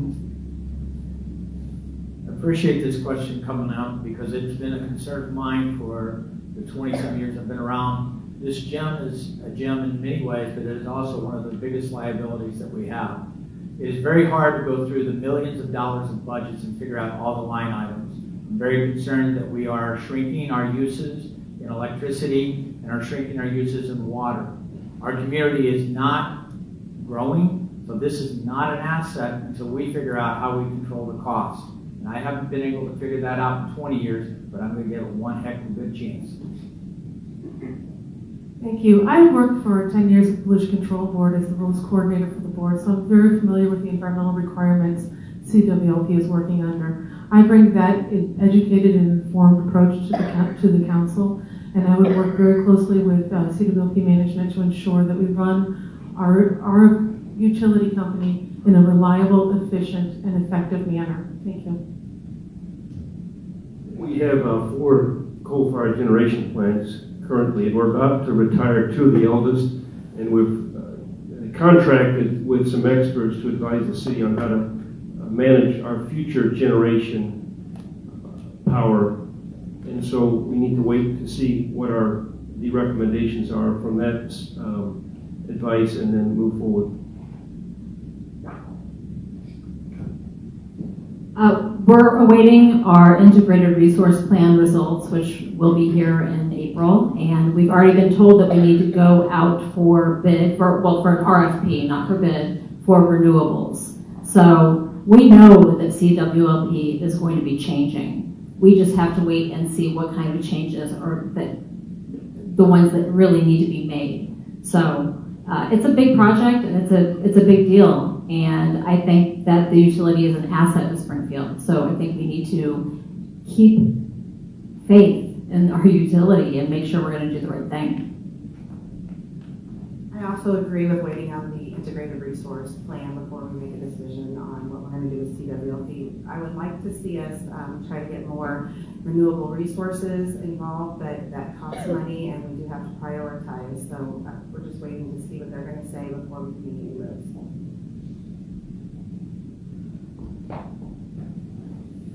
Yeah, I also agree with waiting to get the integrated results. But one thing is certain, we are moving into the future, and relying on coal will just be for how long are we going to continue to do that? It's time to really work on renewable energy. I mean, I look into a future of Springfield whereby downtown we have area designated for cars to have electric plugs. You know, that's also going to generate fund for the revenue for the city. As probably the only chemical engineer here and has worked at a chemical plant, I relish the opportunity to look at the operations of CWLP. I worked at Monsanto and I worked in a process efficiency capacity. I'll look at those numbers, I'll challenge them, and try and squeeze out other efficiencies that may have been overlooked. And I do think power plants will eventually retire at some point. We probably need to get away from coal and look forward to the renewable energy options that are coming out. Okay. The City Council has previously discussed the Welcoming City initiative, which tells immigrant refugees that they have value and are simply welcome in Springfield. What is your position on the Welcoming City initiative?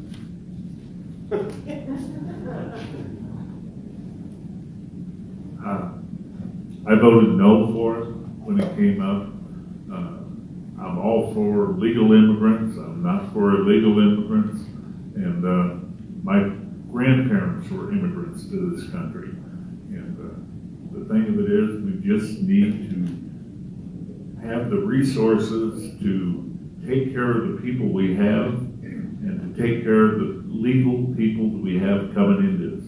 But I've never heard welcoming cities mention legal immigrants. They just talk about immigrants. As the sponsor of this resolution, non-binding resolution, and with sitting here with an immigrant at our table, I think it's just a basic human right and dignity that we give to all living beings in the city. I obviously feel strongly about this. I don't think that we should not welcome anyone. My son attends a school where 36 languages are spoken in Springfield, Illinois. So if you think that there aren't people here that need to be welcomed, you are wrong.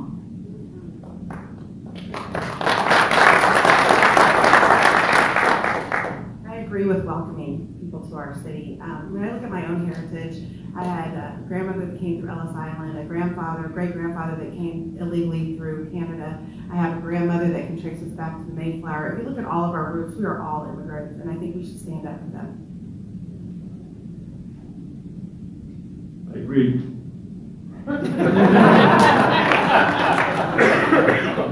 Joe's trying to make me look wordy. I wholeheartedly support the welcoming communities resolution. We need to be inclusive and inviting to people of all backgrounds. As the wife of an immigrant, my husband is not from the United States. We need to open our doors and understand that this is how you grow a community, by making your city a welcoming place for people to come and live. Thank you.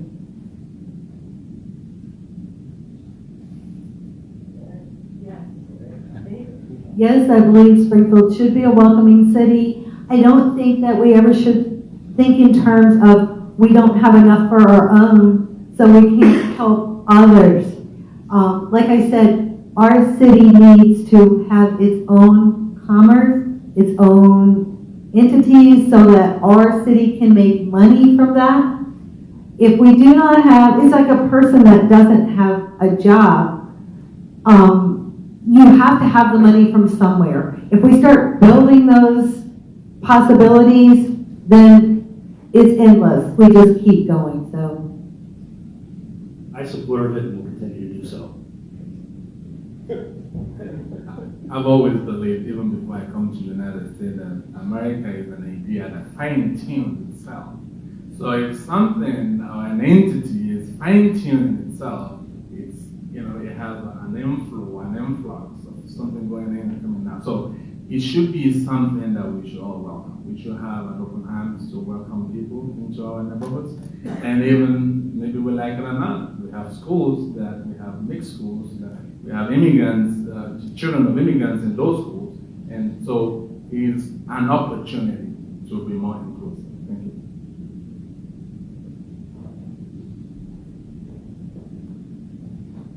Last week, Illinois State Senator Andy Menard proposed a $50 million funding proposal to bring an SIU campus development to downtown Springfield, specifically calling out the block which formerly housed the YWCA. If elected, would you support this proposal, and if so, in what ways? Maybe start at one end if everybody wants. That's a lot of hands here. Thank you. Absolutely, I would support it. I think this is a wonderful thing. The Y block needs to be a combination. It needs to have private development that generates real estate tax dollars, or if it were to be a university, have a university presence to bring people downtown, which is economic activity. Those things are a no-brainer. We need it in Springfield. Whether it's at the Y block or somewhere else downtown, there's absolutely a place for it downtown. UIS, SIU, ISU, everybody's involved. Please look at Springfield. Yeah, I want to thank State Rep Andy Menard for a good job on that, and I am in support of that. And I think everybody, every one of us, they should understand that having another institution is another outlet through which we can, learn and gain knowledge. Thank you. I think that it would be nice to have both schools. I know UIS Chancellor is interested in something as well. I think the opportunity to have a law school here in Springfield is huge, and I think Senator Menard as well. I think it's something. I'm like Jim. We'll take all of them. If ISU wants to come down to a business school, come on down, or a government school. We'll take them all. We'll find room. So thank you. I'm going to sidestep the question just because of my adjunct professorship at the law school at SIU. But I will say I do think an incubation center would be nice, especially in the medical district, because that's where a lot of innovation is happening. The Y Block itself, obviously I think there would be some interest to have some kind of recreational use, and having students in the area would only benefit the downtown area.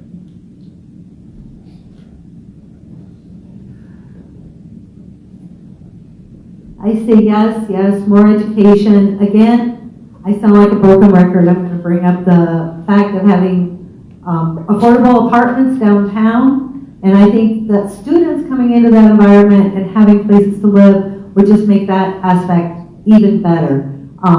It brings commerce to our downtown area, and it will revive our downtown area, help revive our downtown area in the future. As I said in my opening statement, I'm very excited to see an educational center, be it UIS or SIU, obviously the same letters, different ways. I think we need some private enterprise on the Y Block. If we haven't figured it out, we have so many buildings that pay no property taxes between the state and the hospitals and so forth. So we need that private enterprise intermingled with the college that will benefit us all. Thank you. I'm going to go with the majority opinion here and agree that it would be a very exciting opportunity for us to have an educational institution in downtown Springfield, along with all the economic development that would drive. I want to see that on the city council, some of the things that we need to do is provide support for different types of housing off that immediate campus so that we have increased and improved and enhanced housing downtown Springfield. We have a lot of buildings that can be renovated. We need to focus on them and put them back into the books as rental properties for our future students. Any and all downtown presence for our state universities is exciting for our capital city, the seat of state government. Yeah, I agree with everybody else. I mean, anytime we have two major universities in the state of Illinois not necessarily competing, I think we should take both of them. But I think that's it's a good thing that we're hearing that they're both interested. I also agree with everything that the folks here said. I believe that this will be a great thing for our community. However, I also would like for them to consider maybe reusing a building that we might have downtown already. And some of those, we need some redevelopment in that area as well. I would be open to either. Also, I am excited to have more students in our downtown area. We need that revived. And we need those wage earners. We need these people. Hopefully we can educate them and then keep them in Springfield. If you know Senator Andy Menard, you know he doesn't take on a project that he can't complete. So the fact that he is spearheading this is so encouraging. And whether it is UIS or SIU, whatever goes on that Y Block space, the need for affordable housing to accommodate the younger generation that will be downtown is vital. So I'm excited to see what kind of energy will happen in the near future, hopefully. I think the interest in the downtown area by both schools is exciting, but I also wish they would, maybe one of them would put something out at the fairgrounds where they already have ground that they're not paying tax on. And maybe we could get some tax financing, or not financing, but taxing, whatever. We can have the some entity pay tax rather than non-paying tax. Thank you. If you were supportive of making changes to the waste hauling system, what alternative would you propose? Great. Knowing how infrastructure fails so fast, one of the heaviest trucks that moves through our neighborhoods are garbage trucks, unless you've got vans moving people out. So I think we have to take a serious look at reducing the number of trucks in our neighborhood. And I think you can do that economically. I think you can do it fairly by dividing the city into quadrants and letting independent enterprise compete to get those quadrants versus having 5 or 6 trucks a day coming down your street or a week. And I think that's where we're failing, is to recognize why we are failing with infrastructure. we're letting these trucks beat us up. So we need to divide and conquer. Actually, I agree with Dean on this issue. Our streets are taking a heavy beating from multiple trucks going up and down them.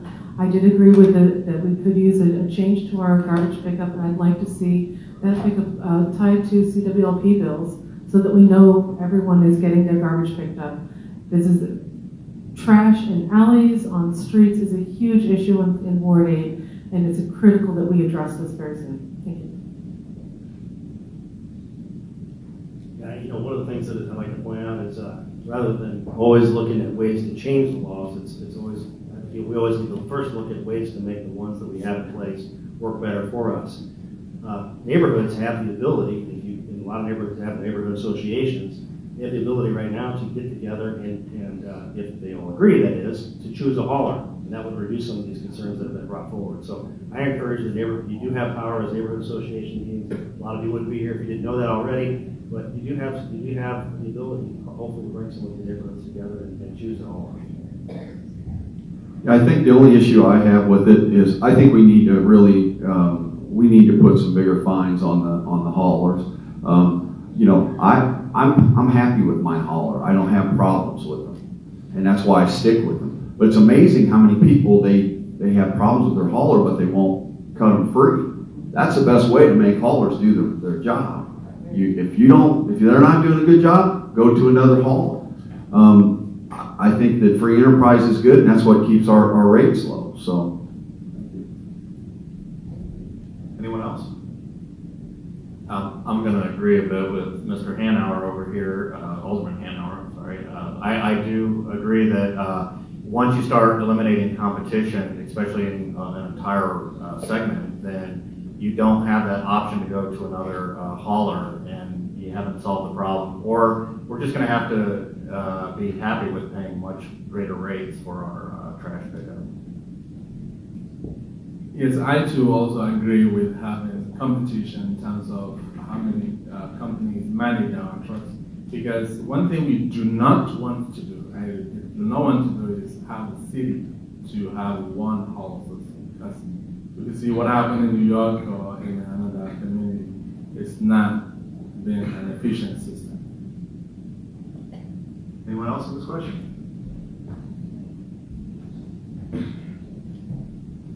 I believe that the current waste hauling policies do need enforced, and we need to do that more aggressively. However, I do not believe that privatizing just single provider is going to be a way that we can keep our rates low. So we have to find something that works for all of us and works in the middle. So as long as we've got free enterprise and we're holding our waste haulers really accountable, then I would hope that we can find a way to make improvements.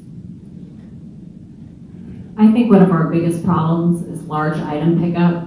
I know we have a program in place with Habitat for Humanity, but it doesn't seem to be working well, at least in Ward 6.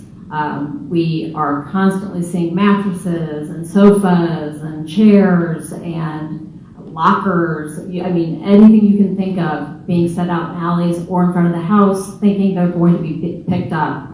So I think that's something we need to look at for our haulers now to include in our hauling system.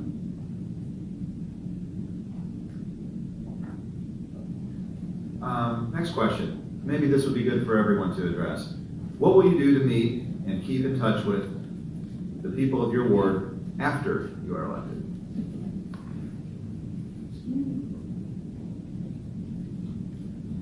Well, this is my first re-election campaign, and I think the thing that's important is to continue some of the things we've already started.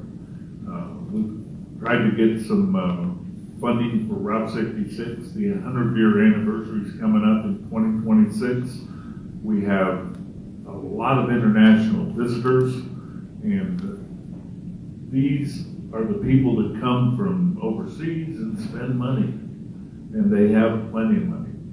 We need to keep it. Since I just ran 2 years ago, I'm pretty sure everyone's kind of sick of me. Between social media, attending every single neighborhood association meeting in my ward, which I think Ward 6 has more neighborhood associations than any other ward, and just having my phone number, my text message, my email out there. I am constantly in contact. I've also held a conversation or a coffee with Kristen event at Mellow Cream. I've done that 2 times. So I'm visible, present, and available all the time. Having a grassroots approach to my campaign, I've been very fortunate to speak with a lot of people and just get a one-on-one opinion of what they have going on in their own area, in their own city, their own neighborhood. I believe neighborhood associations have a really great handle on that and sometimes can bring information forward. As a group, I also think that I have social media. I have an email set up, so if anyone needs to get a hold of me, you guys can catch me at ElizabethJonesWard6@gmail.com. Yeah, well, I will continue to walk to continue to walk precincts in Ward 7. I will utilize social media even as a candidate right now. I fielded a handful of phone calls every couple of days, so folks are finding my number. But I also will probably have periodically, coffee and donuts with Brad, probably at Hy-Vee and a couple other locations. Besides social media and attending meetings and answering phone calls, every time I receive an email, I add the email address to a spreadsheet, and then I then blast out communications to now 800 constituents. And on the most recent email distributed to the 800 regarding infrastructure, 500 opened the email, so it was an effective way to communicate with constituents. I like to talk to people. I like to listen to people. I currently have social media. I've been doing polling on my Facebook page, my website. I have email. I also have a e-newsletter that I've sent out twice to over 600 residents of Ward 8. I will continue that also. And I'm having coffees with Conley at Mellow Cream on Fairhills. Please come, coffee and donuts on me. I don't know anyone who's going to turn down a Mellow Cream donut. These are the things I'm going to continue. I want to be present and accessible and available in Ward 8 to everybody. Social media has made it a little bit easier, but I'm a little old-fashioned, so I have my cell phone on all my literature, and as I go around and talk on my campaign and when I got my signatures on my ballot application, I was basically asking them, can I call you back and follow up with you? And I found that to be very interesting because a lot of people tell me that their aldermen and alderwomen don't return their phone calls, and I think I will strive to make that my main goal once I'm elected. I'll be open to, on my handouts I have my email, my phone number, my address. You can text me, call me, visit me, and talk about problems, give me suggestions. Also, a lot of the things that the city board does are kind of boring zoning issues that you guys may or may not hear about. But when there's something that really important that comes up, you bet I'm going to tell you all that you need to come to the city meeting because there's something really important going on that might affect you. So just wait for it. Thank you. I'll just tell you what I will continue to do in my next term, and that is have my cell phone available, be personally available, attend neighborhood association meetings. I've held office hours throughout the ward, picking public locations periodically. Of course, utilize social media, have a website. Initially, I thought I would use more print material, but it seems like a website, electronic media is more organic and more effective to the citizenry. So one of the things that I've also done is I call my listening tours. Pick a neighborhood, walk the neighborhood, knock on doors when you don't have to, and just listen to what the concerns are in the neighborhood. Yes, just among other things is walk the neighborhood. Social media is an outlet, mailers is an outlet. I personally also wanted to inculcate the idea of walking the neighborhood because when I walk through my neighborhood, especially down at the Centennial Park, I met some residents telling me what issues they have. When you find order, please do this. So I will have I have a cell phone that they can reach at any time. I have a website that is going to be open that everybody can access all the time, and emails as well. Thank you. I was trying to figure out what I've done so far this year or this last 4 years, I figure I've had over 1,500 constituent issues that I've dealt with. Well over 1,200 emails, probably 400 or 500 phone calls. I want to thank my family because whenever we're out, we get stopped quite a bit, and we get. I'm having to deal with an issue, and my wife is trying to get me out of the store. So I will continue to be available throughout the board. I think I'm just going to take lessons from Kristen and mimic whatever she's doing because it seems to work quite well. I did like Joe's suggestion about making sure you retain somebody's email. They all sound like very intelligent things to do and things that I would do if I were to be elected. Thank you. An article in Governing Magazine recently highlighted a recent study about segregation in the Midwest and found that no Illinois city displayed the segregation more plainly than Springfield, specifically referencing the city's dividing line of the 10th Street tracks. If elected, what policies would you promote to decrease quote-unquote white flight in Springfield's older neighborhoods and increase diversity in neighborhoods across the city?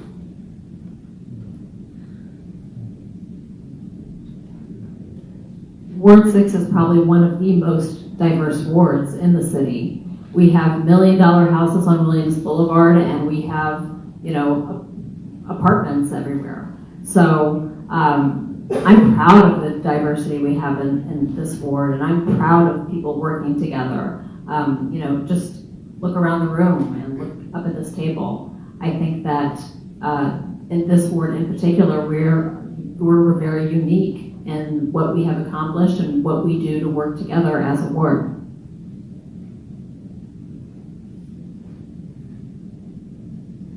Ward 7 has the largest group of apartment complexes in the city in the Seven Pines, Westchester Road, Gaines Mill Road area.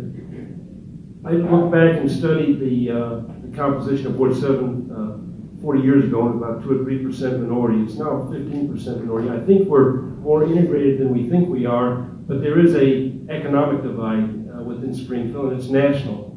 But it's here in Springfield in a deep way, and we need to address it. This is one of those issues where I have to think outside of just Ward 8, but look at the city of Springfield as a whole. We need to have balanced development in our city. We cannot, on the west side, feel comfortable when we have part of our city that is suffering. This is an opportunity for us to acknowledge an area in our city where we do need to make more strides. We need to reach out to people more, and we need to balance economic development and residential development. Some of the ways we can handle that within Ward 8 specifically is to have our stronger, better neighborhoods in our older areas so that we can have the more diversity of housing options for everybody.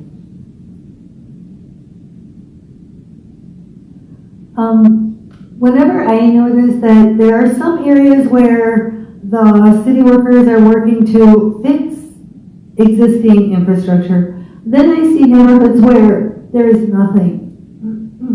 No curbs, no drainage, no sidewalks. So if you think about the residents that last night they discussed they don't take good care of their properties, and landlords as well that aren't following through, I say if they could have infrastructure, there's a law in the book right now that says, I don't know if it's a law or a rule, I was told we have no funding for rock and tar roads for capital improvement. So I think that needs to change, and I think we need to start there and not ignore these any longer.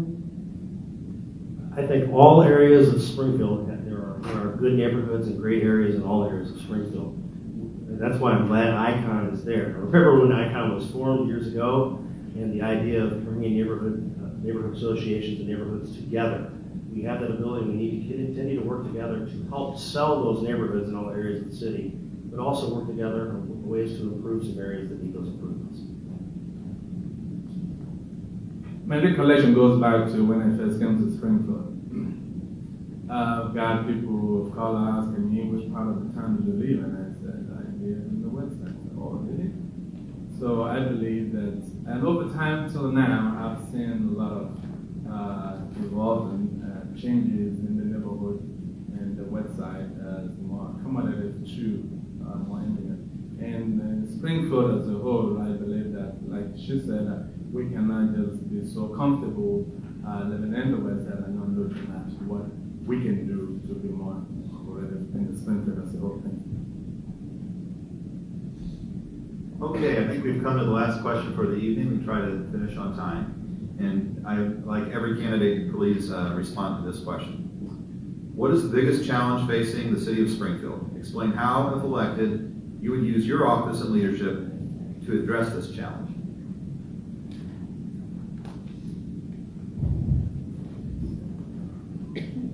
Well, the biggest challenge for the city is garnering enough taxes to pay the bills, I think. And one of the things that we need to do is rebuild all of our older neighborhoods. One of the things that I tried to do up in the north end is develop the Route 66 TIF. That's, boy, it's pretty hard to say what we're going to accomplish in 10 seconds.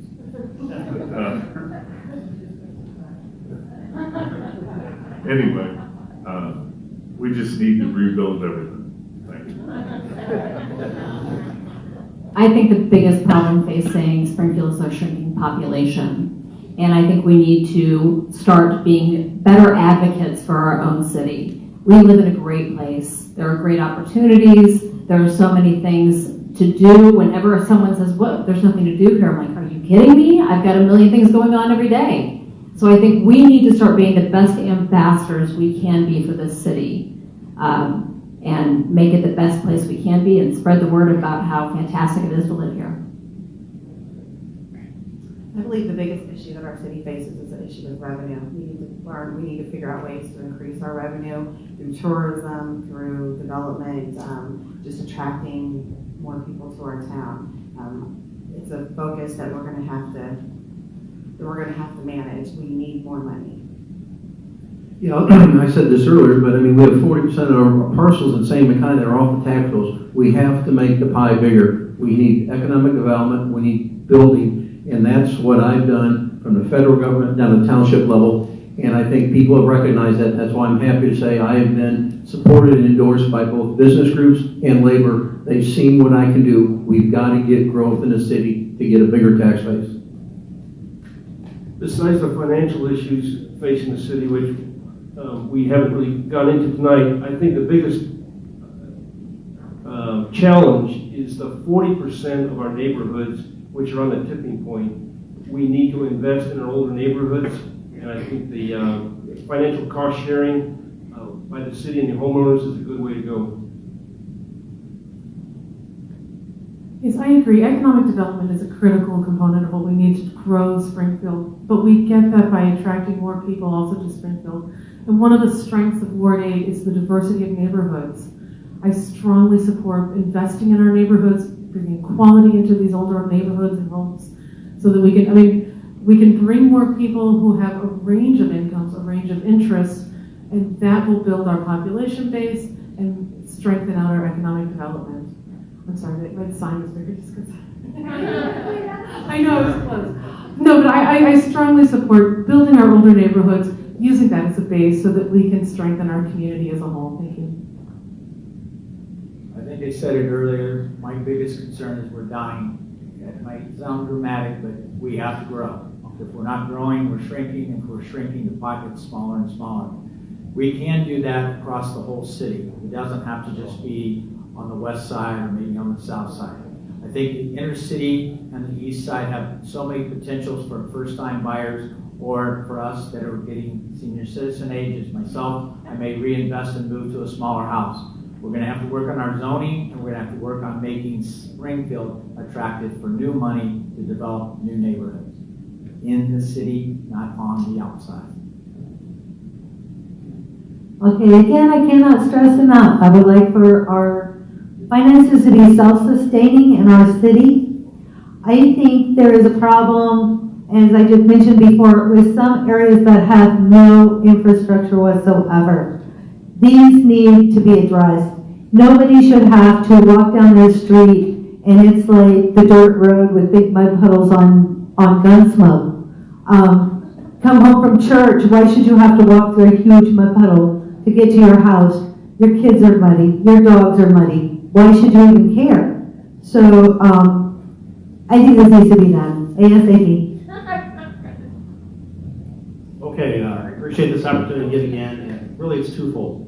For the municipality as a whole, obviously it's the budget, but not only with the municipality, but the community as a whole, it deals with economic development. You gotta find ways to benefit existing businesses and new businesses.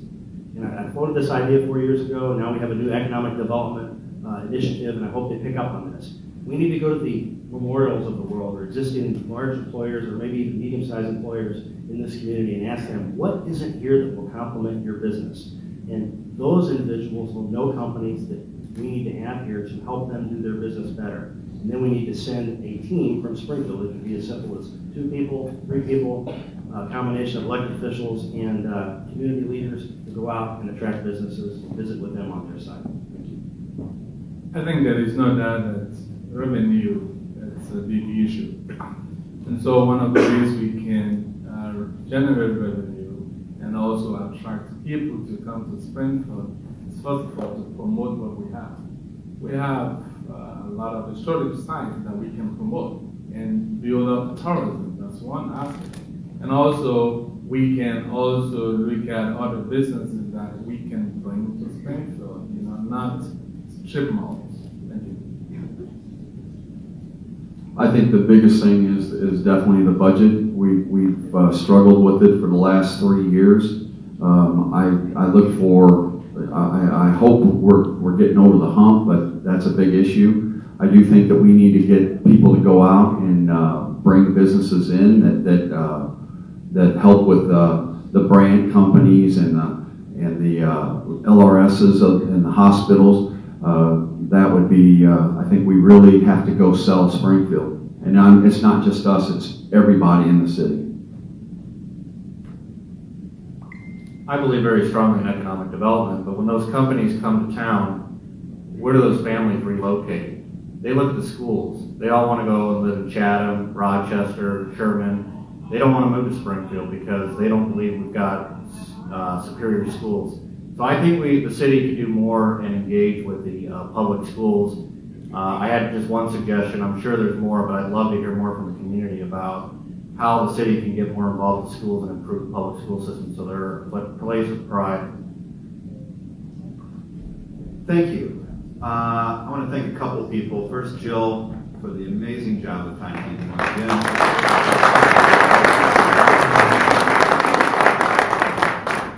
Don't give my wife that red card. And I want to thank Marissa for her very nimble work on the microphone. I want to thank all the citizens that showed up today very much on a cold night for coming out. 2 nights in a row, we didn't have the best weather here in Springfield, but I think this is a wonderful way to have democracy in action. I especially want to thank all the candidates for their commitment to public service by desiring to be an alderman of the city of Springfield, for being here tonight. It's such a wonderful civil discussion. I think that we should see more of that around our country. So thank you all, and I think we should all give them a round of applause.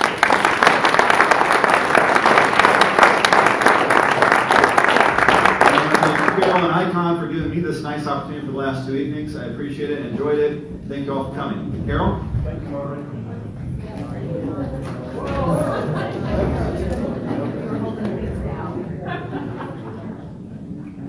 We're very appreciative that John agreed to be our moderator. Please join me in thanking him. And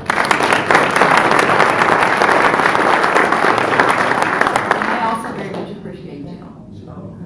That ends our question and answer session tonight. Before the meet and greet, I have several suggestions for our audience for future action. Please thank Southside Christian Church for hosting us.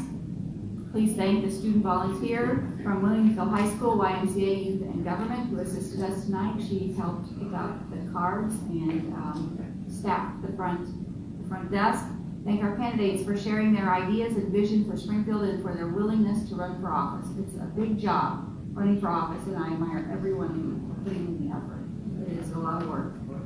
Thank ICON members, neighborhood associations, and partner organizations for working hard to improve all of Springfield's neighborhoods. Please join and volunteer for one of them. Thank ICON members Jill Steiner, our events chair, Jess Weitzel, our secretary, Holly Poston, our vice chair. They helped to plan this event tonight, or they planned this event tonight. So please give them your thanks.